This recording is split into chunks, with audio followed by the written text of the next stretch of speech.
बोलो परम पूज्य गुरुदेव जी की जय। सबसे बड़ा सवाल आता है कि गुरु क्या है। गुरु हर सवाल का जवाब है। गुरु मेरे हर सभी प्रश्नों के उत्तर है। गुरु हर मुश्किल की युक्ति है। गुरु ज्ञान का भंडार है। गुरु हमारा मार्गदर्शक है। गुरु एक एहसास है। गुरु प्यार है। गुरु ज्ञान की वाणी है। गुरु हमारे जीवन का चमत्कार करता है। गुरु हमारा मित्र है। गुरु भगवान रूप है। गुरु आध्यात्म की परिभाषा है। गुरु भगवान रूप है और गुरु आध्यात्म की परिभाषा है। इसलिए गुरु को सबसे बड़ा मानते हैं। गुरु ब्रह्मा से भी बड़ा गुरु है। तो कहते हैं एक गाय घास चरने के लिए एक जंगल में चली गई। शाम ढलने के करीब था। उसने देखा कि एक बाघ उसकी तरफ दबे पांव बढ़ रहा है। वो डर के मारे इधर उधर भागने लगी। वो बाघ भी उसके पीछे दौड़ने लगा। दौड़ते हुए गाय को सामने एक तालाब दिखाई दिया। घबराई हुई गाय उस तालाब के अंदर घुस गई। वो बाघ भी उसका पीछा करते हुए तालाब के अंदर घुस गया। तब उन्होंने देखा कि वो तालाब बहुत गहरा नहीं था, उसमें पानी कम था, वो कीचड़ में भरा हुआ था। उन दोनों के बीच की दूरी काफ़ी कम थी, लेकिन अब वो कुछ नहीं कर पा रहे थे। वो गाय उस कीचड़ के अंदर धीरे धीरे धंसने लगी। वो बाघ भी उसके पास होते हुए उसे पकड़ नहीं सका। वो भी धीरे धीरे कीचड़ के अंदर धंसने लगा। दोनों के करीब करीब गले तक उस कीचड़ के अंदर फंस गए। दोनों हिल भी नहीं पा रहे थे। गाय के करीब होने के बावजूद वो बाघ उसे पकड़ नहीं पा रहा था। थोड़ी देर बाद गाय के उस बाघ से पूछा, क्या तुम्हारा कोई गुरु या मालिक है? बाघ ने गुर्राते हुए कहा, मैं तो जंगल का राजा हूँ, मेरा कोई मालिक नहीं, मैं खुद ही जंगल का मालिक हूँ। गाय ने कहा, लेकिन तुम्हारी उस शक्ति का यहाँ पर क्या उपयोग है? उस बाघ ने कहा, तुम भी तो फंस गई हो और मरने के करीब हो, तुम्हारी भी तो हालत मेरे जैसी है। गाय ने मुस्कुराते हुए कहा, बिल्कुल नहीं, मेरा मालिक जब शाम को घर आएगा और मुझे वहाँ नहीं पाएगा तो वो ढूंढते हुए यहाँ ज़रूर आएगा और तुम्हें इस कीचड़ में मुझे इस कीचड़ से निकाल कर अपने घर ले जाएगा। तुम्हें कौन ले जाएगा? थोड़ी ही देर में सच ही एक आदमी वहाँ पर आया और गाय के कीचड़ से निकालकर अपने घर ले गया। जाते समय गाय और उसका मालिक दोनों एक दूसरे की तरफ कृतज्ञतापूर्वक देखते रहे। वे चाहते हुए भी बाघ को कीचड़ से नहीं निकाल सके, क्योंकि उसकी जान के लिए वो खतरा था। गाय समर्पित हृदय का प्रतीक है। इससे क्या प्रतीत होता है कि गाय समर्पित हृदय का प्रतीक है। बाघ अहंकारिक मन है। मालिक ईश्वर का प्रतीक है। कीचड़ ये संसार है और ये संघर्ष अस्तित्व की लड़ाई है। तो कहते हैं किसी पर निर्भर नहीं होना अच्छी बात है, लेकिन मैं ही सब कुछ हूँ, मुझे किसी के सहयोग की आवश्यकता नहीं है।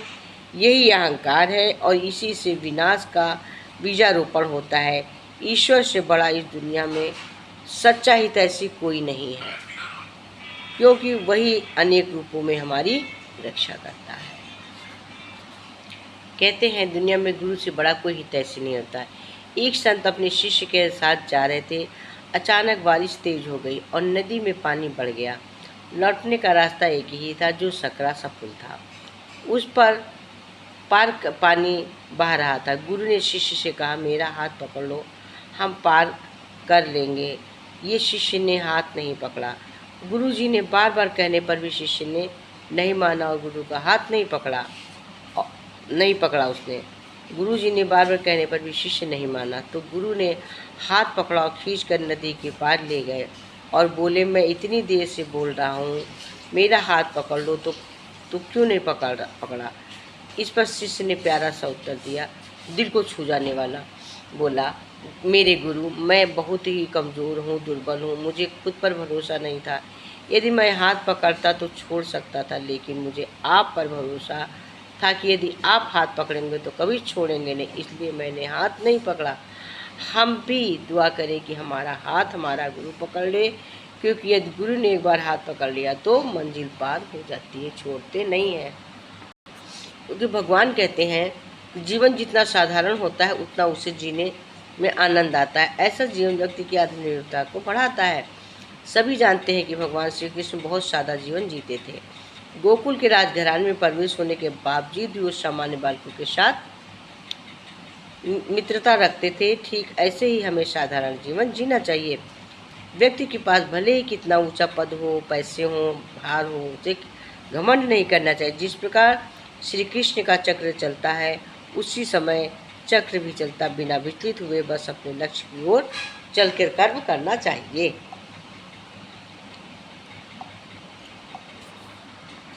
अब इस कहते हैं गुरु है क्या।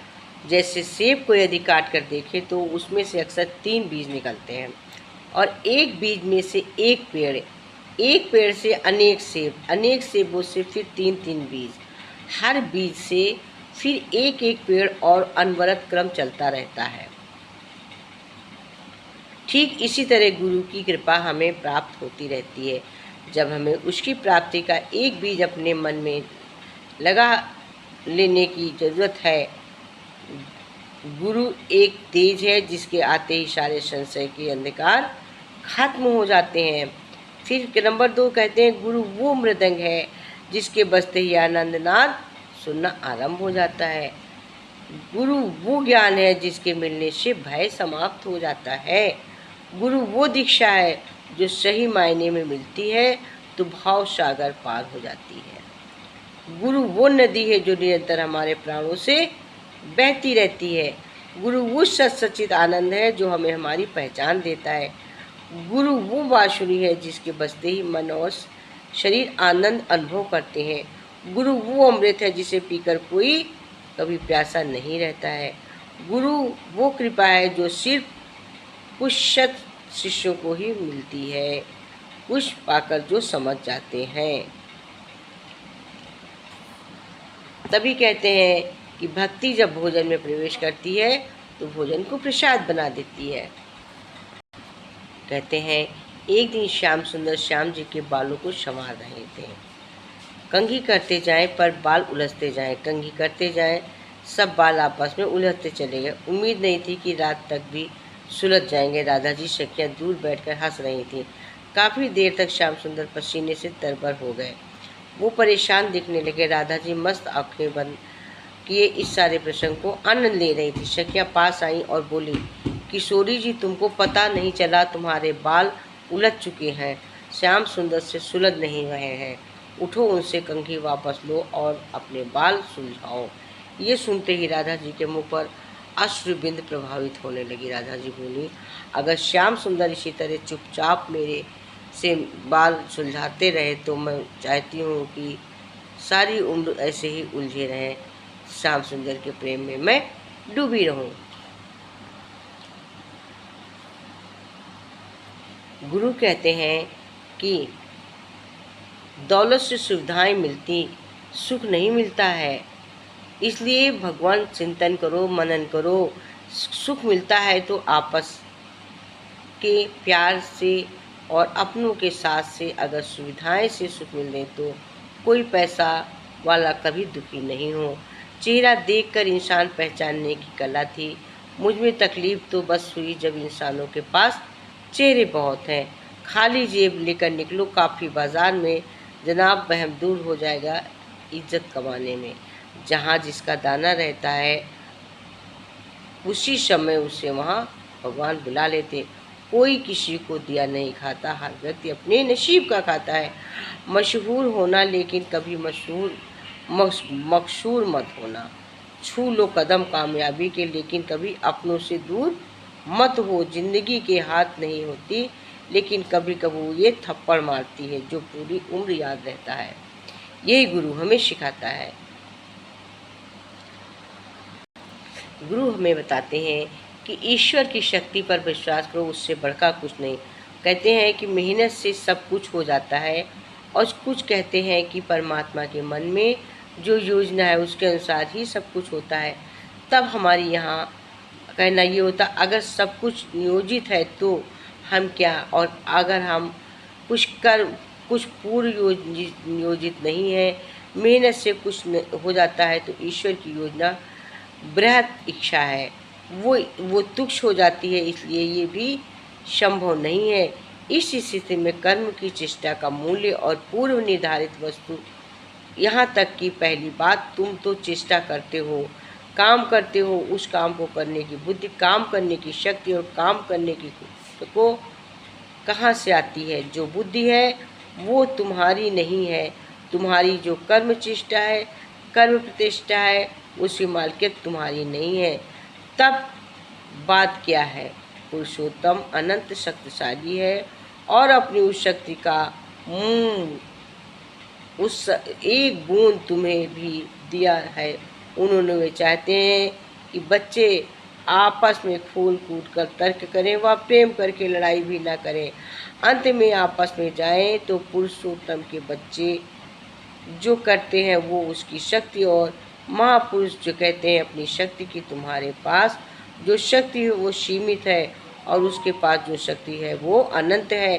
तुम्हारी कर्म चेष्टा परम पूर्ण की बृहत कर्म चेष्टा का अंश मात्र है। जैसे खिलौने में चाबी लगा देते हैं पर चलना शुरू कर देता है, ठीक उसी तरह का संबंध मनुष्य और परम पुरुष का है। यहाँ मनुष्य खिलौने के समान और परम पुरुष चाबी के समान है। ये बात मनुष्य और परम पुरुष के संबंध का दृष्टांत मात्र है। तो क्या इंसान भी आज़ादी को आज़ादी नहीं है? तुमको जो शक्ति मिले उसका मूल आधार पुरुष परम पुरुष है। वो जो चाहेंगे वही करेगा, यद्यपि उन्हीं की चाह के अनुसार काम होता है, मगर तुम्हें ये संतोष मिलता है कि मेरी चाह के अनुसार काम हुआ। बुद्धिमान क्या करेंगे? अपनी चाह को उनकी चाह में मिला देंगे। उस अवस्था में होगा क्या? चूंकि साधक की चाह और परम पुरुष की चाह एक बन जाएगी, अतः साधक की चाह भी सभी चाह की पूर्ति हो जाएगी। गुरु कहते हैं रोटी का स्वाद देखो। पहली रोटी सबसे स्वादिष्ट रोटी माँ की ममता और वात्सल्य से भरी हुई, जिसमें पेट में तो भर जाता है पर मन कभी नहीं भरता। दूसरी रोटी पत्नी की होती है, जिसमें अपमान और समर्पण भाव होता है, जिसमें पेट और मन दोनों भर जाते हैं। तीसरी रोटी बहू की होती है, जिसमें सिर्फ कर्तव्य का भाव होता है, जो कुछ स्वाद भी देती है और पेट भी भर देती है और वृद्धा आश्रम में परेशानियां से भी बचाती है। चौथी रोटी नौकरानी की होती है, जिसमें ना तो इंसान का पेट भरता है, ना ही मन तृप्त होता है, और स्वाद की तो कोई गारंटी नहीं होती।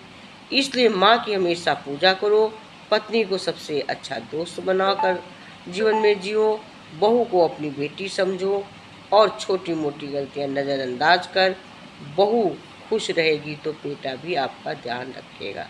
यदि हालात चौथी रोटी तक ले ही जाए तो भगवान का शुक्र करो कि उसमें हमें जिंदा रखा हुआ है। अब स्वाद पर ध्यान मत दो, केवल जीने के लिए बहुत कम खाओ ताकि आराम से बुढ़ापा कट जाए। ये हमें कौन संतोष दे सकता? गुरु ही बता सकता। गुरु के अलावा ये सीख हमें कोई नहीं दे सकता। गुरु कहते हैं विद्या से बड़ा कोई धन नहीं, विद्या से ही सत्संग प्राप्त होता है। कहते हैं कि एक विद्वान रहा करते थे, वो कहते थे कि विद्या से बड़ा धन दूसरा नहीं है, विद्यावान ही सर्वत्र पूजा होती है। उसके 3 पुत्र थे, तीनों ने बड़ी मेहनत से शास्त्रों का अध्ययन किया। बड़ा पुत्र आयुर्वेद का प्रखंड विद्वान बन गया, जबकि दूसरा धर्मशास्त्र और तीसरा नीति शास्त्र का विद्वान बना। तीनों ने एक एक ग्रंथ की रचना की, प्रत्येक ग्रंथ में 1-1 लाख श्लोक थे। चंद्रनगर के राजा विद्वानों का बड़ा सम्मान करते थे। एक दिन तीनों विद्वान अपने अपने ग्रंथ लेकर पहुँचे। राजा ने उन्हें मोटे मोटे ग्रंथ लिए देखा तो बोले, इनमें लिखे सभी श्लोक तो पढ़ नहीं सका, सुना दो मेरे लिए असंभव है, क्योंकि मैं राजकाज में कर्मों में फंसा रहता हूँ। इसलिए आप तीनों अपने अपने ग्रंथों का सार तत्व एक एक श्लोक सुना दो। आयुर्वेद के विद्वान ने कहा, आयुर्वेद में स्वस्थ रहने का एक सरल साधन है जीर्ण। जीर्ण मीन्स भोजन मानियो, यानी पहला भोजन पच जाने के बाद ही दूसरा भोजन करें। धर्मशास्त्र के विद्वान ने कहा, कपल पाणिना दया, अर्थात ऋषि कहते हैं कि दया से बढ़कर और कोई धर्म नहीं है। नीति शास्त्र के विद्वान ने कहा, शुक्राचार्य कहते हैं कि त्यज्य दर्जन संगतम, यानी दुर्जन की संगति कदापि ना करें, सत्संग करें। तीनों विद्वानों ने शास्त्रों का सार सुनकर राजा गदगद हो उठे और उन्होंने पुरस्कार में 1-1 लाख स्वर्ण मुद्राएं देकर सम्मान सहित तीनों को विदा किया। ये गुरु की कृपा होती है।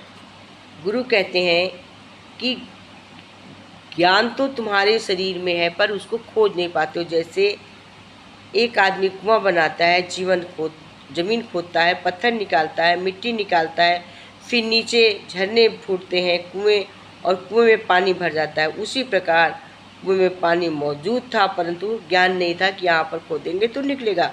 पानी कहाँ से लाना नहीं पड़ा, केवल बीच में कुछ पत्थर और मिट्टी पड़ी थी, उसी को तो हटाया और पानी निकल पड़ा। उसी तरह से गुरु केवल हमारे शरीर की गंदगी को दूर करता, विकारों को, नकारात्मक ऊर्जा को हटाकर सकारात्मक का प्रवेश कराता है, हमारी ज्ञान चक्षु खोलता है। वो में पानी लाना नहीं पड़ता है, पानी आता है, लेकिन जो बीच में रुकावट थी उसी को तो दूर करना होता है। मतलब ये है ज्ञान भीतर मौजूद है, उसे कहीं से लाना नहीं है, उसके झरने भीतर छुपे हैं, केवल बीच की बाधाएं पत्थर और मिट्टी अलग कर देना है, खोदकर झरने का ज्ञान देना है।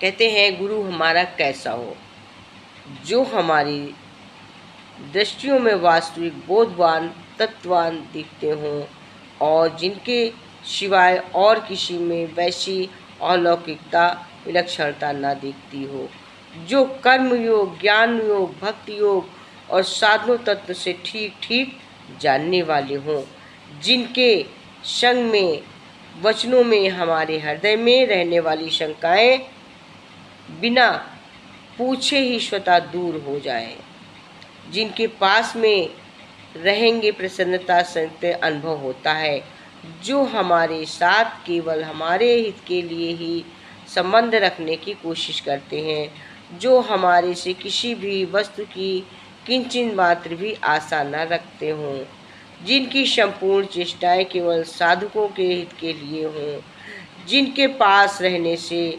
लक्ष्मी की तरफ हमारी लगन स्वतः बढ़ती हो, जिनके संग दर्शन भाषण स्मृति आदि से हमारे दुर्गुण दुर्चार दूर होकर स्वतः सद्गुण सदाचरूप दैवी संपत्ति आती हो, ऐसा हमारा गुरु होना चाहिए। तब कहते हैं जिस गुरु संत महापुरुष से ये बातें, यही बातें संत महापुरुष में होनी चाहिए। यदि नाथ का नाम दया निधि तो दया भी करेंगे कभी न कभी, तो दया भी करेंगे कभी न कभी। दुख हारी हरी इस दुनिया से जन क्लेश हरेंगे कभी न कभी। दुख हारी हरी इस दुनिया से प्रभु क्लेश हरेंगे कभी न कभी। यदि नाथ का नाम दया निधि है तो दया भी करेंगे कभी न कभी। जिस अंग की शोभा सुहानी है, जिस श्यामल रंग में मोहनी है, जिस अंग की शोभा सुहानी है, जिस श्यामल रंग में मोहनी है, उस रूप सुधा से भक्तों से दग प्याले भरेंगे कभी न कभी। उस रूप सुधा से भक्तों के दृग प्याले भरेंगे कभी न कभी। यदि नाथ का नाम दयानिधि है तो दया भी करेंगे कभी न कभी।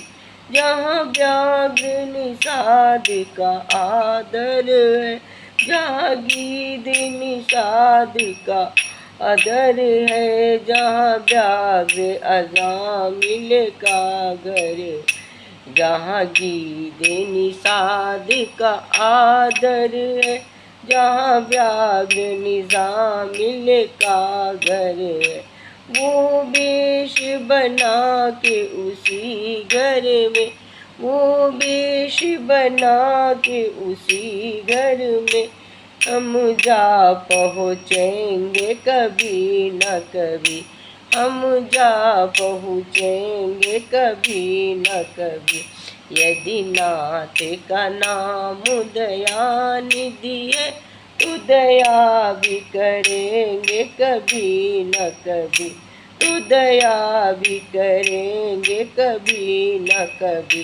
करुणानिधि नाम सुनाया जिन्हें, करुणामृत पान कराया जिन्हें, करुणानिधि नाम सुनाया जिन्हें, करुणामृत पान कराया जिन्हें।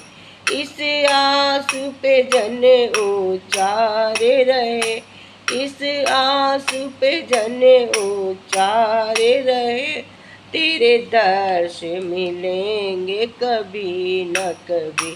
तेरे दर्श मिलेंगे कभी न कभी। दीनाथ का नाम दयानिधि है तो दया भी करेंगे कभी न कभी। तो दया भी करेंगे कभी न कभी। हम द्वार पे आपके कब से खड़े, हम द्वार पे आपके कब से खड़े, मुद्दत से इसी जिद पे है अड़े।